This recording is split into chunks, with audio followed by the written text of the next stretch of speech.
करना चाहिए। और अब हम करेंगे कपाल भाती प्राणायाम। भस्त्रिका में हम श्वासों को भर रहे थे और छोड़ रहे थे। कपाल भाती में खाली छोड़ना है श्वासों को बाहर।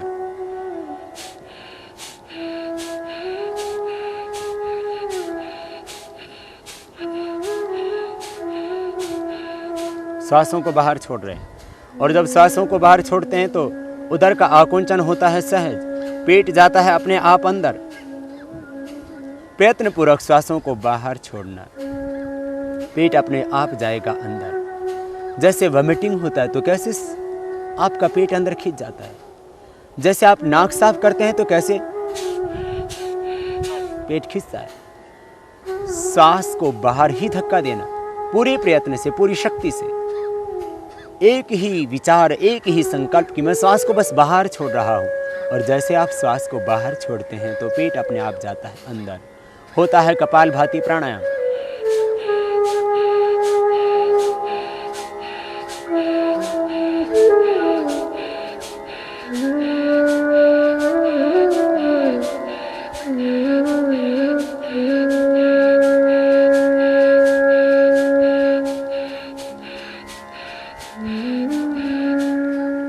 जब थकान लगे तभी रुक जाएं। प्रारंभ में आप इसको 30 बार ही करें। 30 बार करने पर पूरी तरह से आप थक जाते हैं। फिर विश्राम करें। विश्राम करके दोबारा हम प्रारंभ करेंगे। तो ये कपाल भाती प्राणायाम। कपाल कहते हैं मस्तिष्क के इस अग्रभाग को और भाती कहते हैं दीप्ति को। इस प्राणायाम के करने से माथे पर एक ओज, तेज, आभा, कांति, ज्योति, लावण्य आ जाता है। ये कपाल भाती प्राणायाम विशेष उपयोगी है चेहरे की आभा बढ़ाने के लिए। जो व्यक्ति कपाल भाती प्राणायाम करेंगे उनके कपाल पर, उनके ललाट पर एक आभा होगी, एक ज्योति होगी, एक तेज होगा, एक कांति होगी, एक लावण्य होगा। इसलिए अपने शरीर को सुंदर बनाने के लिए, चेहरे को सुंदर बनाने के लिए आपको किसी कॉस्मेटिक लगाने की आवश्यकता नहीं। आप कीजिए कपाल भाती प्राणायाम। चेहरे पर होगी एक आभा, चेहरे पर होगा एक तेज। और कपाल भाती प्राणायाम के करने से मूलाधार चक्र जागृत हो जाता है। फिर कुंडलिनी जागरण होता है कपाल भाती प्राणायाम के करने से। कपाल भाती प्राणायाम करते वक्त मूलाधार चक्र में ध्यान करें तो फिर सहज ही कुंडलिनी शक्ति जागृत हो जाती है। हम ऊर्ध्वरेता बन जाते हैं, शक्तियों का ऊर्ध्व रूपांतरण हो जाता है। फिर से करेंगे प्रारंभ कपाल भाती प्राणायाम का।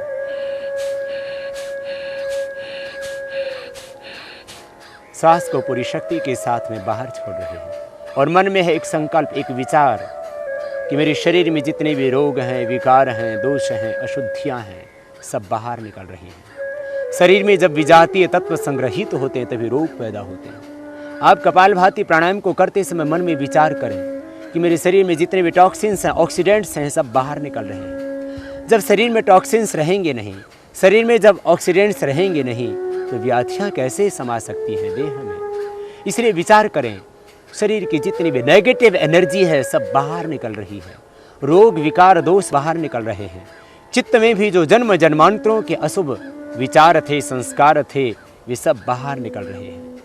कॉन्शियस, अनकॉन्शियस और सब कॉन्शियस माइंड में जो भी अशुभ था सब बाहर निकल रहा है। जब थक जाएं तभी रुक जाएं। अपनी शक्ति का अतिक्रमण न करें। फिर से विश्राम करें बीच में एक बार। जिनको हार्ट की प्रॉब्लम हो, जिनको हाई ब्लड प्रेशर हो, उच्च रक्तचाप के रोगियों को और हृदय रोगियों को मध्यम गति से इस प्रकार से करना चाहिए ये प्राणायाम।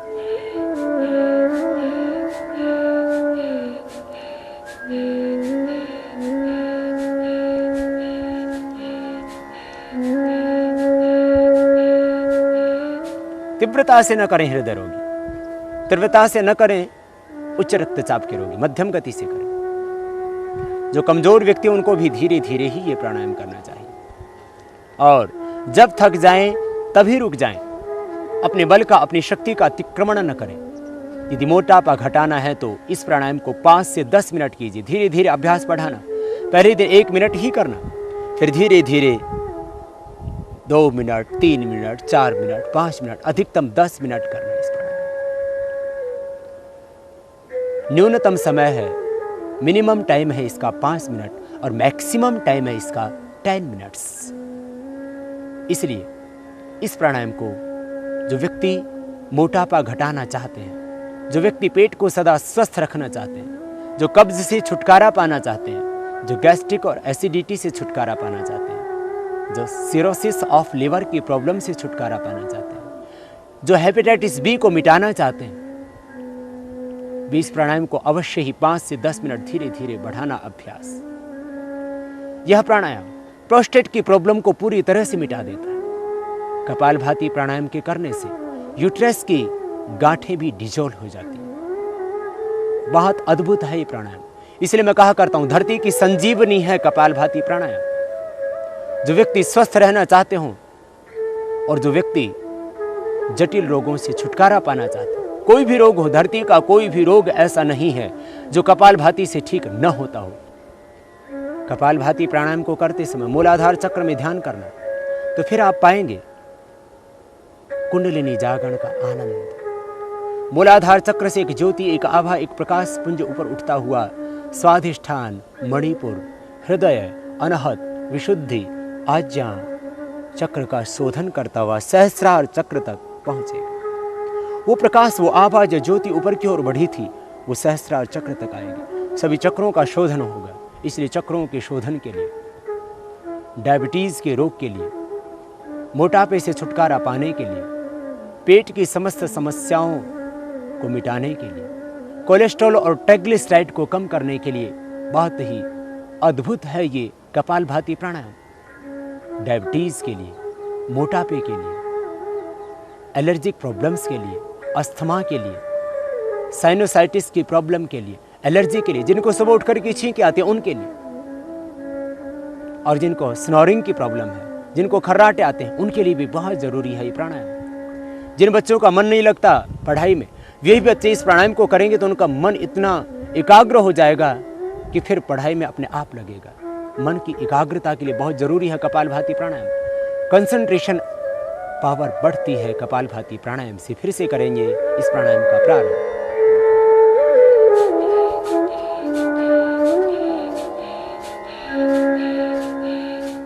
सांसों को बाहर छोड़ रहे हैं, पेट अंदर जा रहा है। सांसों को बाहर छोड़ते हुए करना, यूं नहीं करना, ये गलत हो जाएगा। सांसों को बाहर छोड़ना, तब अपने आप होगा सहज। कंपवात जैसे रोग से भी छुटकारा मिलता है इस प्राणायाम से। समस्त वात व्याधियां परीक्षण होती हैं। वात, पित्त और कफ तीनों दोषों का बैलेंस हो जाता है। समदोषाः समग्नि स समधातु मृक्यः प्रसन्न आत्मा इंद्रिय मनः स्वस्थित्य विधीयते। पूर्ण स्वस्थता पाते हैं इस कपालभाति प्राणायाम के द्वारा। समदोष हो जाते हैं, समग्नि हो जाती है, धातुएं सम हो जाती हैं, मल का विसर्जन ठीक से होने लगता है, शरीर की सारी क्रियाएं अपने आप व्यवस्थित हो जाती हैं। आपके चेहरे पर एक प्रसन्नता आती है, मन में एक आनंद आता है, उत्साह आता है, जीवन में एक दिव्यता आती है। प्रसन्न आत्मा इंद्रिय मन। इस कपालभाति प्राणायाम के करने से एक प्रसन्नता, एक आनंद आपके जीवन में आएगा। आप पूर्ण स्वस्थता पाएंगे कपालभाति प्राणायाम से। विश्राम पुनर्जय। यह हुआ कपालभाति प्राणायाम। धरती की संजीवनी है कपालभाति प्राणायाम। आतुरों के लिए, रोग से पीड़ित व्यक्तियों के लिए, चाहे किसी को कैंसर है, चाहे किसी को हेपेटाइटिस बी है, चाहे किसी को एड्स की प्रॉब्लम है, सबके लिए जरूरी है ये प्राणायाम। और सब रोगियों के ऊपर एक एक पर नहीं, लाखों लाखों व्यक्तियों पर प्रयोग करके हमने पाया है कि कपालभाति के बराबर न कोई दूसरी औषध है, न कोई दूसरी योग की विधा है। इसलिए हम कपालभाति प्राणायाम को विशेष रूप से कराते हैं। और योग के मनीषियों ने षटकर्म में भी इसका वर्णन किया। धोतिर्बस्ति तथा नेति त्राटकम नोलिकम तथा कपालभातिश्च एतानि षट्कर्माणि प्रचक्षते। यह है कपालभाति। कपालभाति को अवश्य ही 5 मिनट तो कम से कम जरूर करना। आपको भोजन मिले या न मिले, आप नाश्ता करें या न करें, लेकिन कपालभाति प्राणायाम को अवश्य करना। कपालभाति प्राणायाम आपके जीवन का एक संकल्प होना चाहिए। आप प्रतिज्ञा करें कि मैं कपालभाति प्राणायाम बिना किए भोजन नहीं करूँगा, कपालभाति करके ही भोजन करूँगा, कपालभाति करके ही नाश्ता करूँगा, उसके बिना मैं नाश्ता नहीं करूँगा, मैं भोजन नहीं करूँगा। फिर देखना जिंदगी में कभी आपको कोई भी रोग नहीं हो सकता। लाखों रुपए की बचत होगी, शरीर आपका स्वस्थ होगा, भगवान का दिया हुआ ये देह रूपी मंदिर फिर देवालय बनेगा। ये देह देवालय है। लोग कहते हैं शरीर व्याधि मंदिरम, अपने आप ही घड़ लेते मंत्र। कौन से शास्त्र में लिखा है शरीर व्याधि मंदिरम? ये देह तो देवालय है, भगवान का घर है।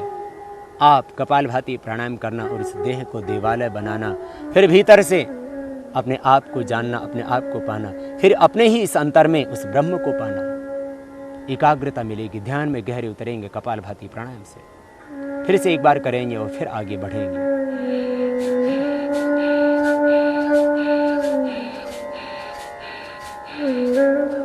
सहजता से करते हैं, सांसों को बाहर छोड़ रहे हैं। माताओं को यूट्रस की कोई भी प्रॉब्लम है इससे मिटेगी। ट्यूब्स बंद हैं तो खुल जाएंगी इससे। यूट्रस के अंदर गांठें हो गई तो इससे अपने आप डिजोल्व हो जाएंगी। मैंने देखा है कैंसर तक की गांठें इससे पिघलती है। एक भाई को कैंसर की गांठें होगी गले में, 10 दिन प्राणायाम किया, गांठें 1/4 रह गई। बहुत अद्भुत है ये प्राणायाम। बस एक ही विचार कि शरीर के टॉक्सिन्स, ऑक्सीडेंट्स, रोग, विकार, दोष, अशुद्धियाँ सब बाहर निकल रही हैं। जब सारे दोष, सारी अशुद्धियाँ, सारे विकार जब बाहर निकल गए तो फिर आप रह जाते हैं केवल पवित्र, शुद्ध, बुद्ध, निर्मल, चैतन्य, आनंदमय भाव में आप अवस्थित हो जाते हैं। यह हुआ कपालभाति प्राणायाम।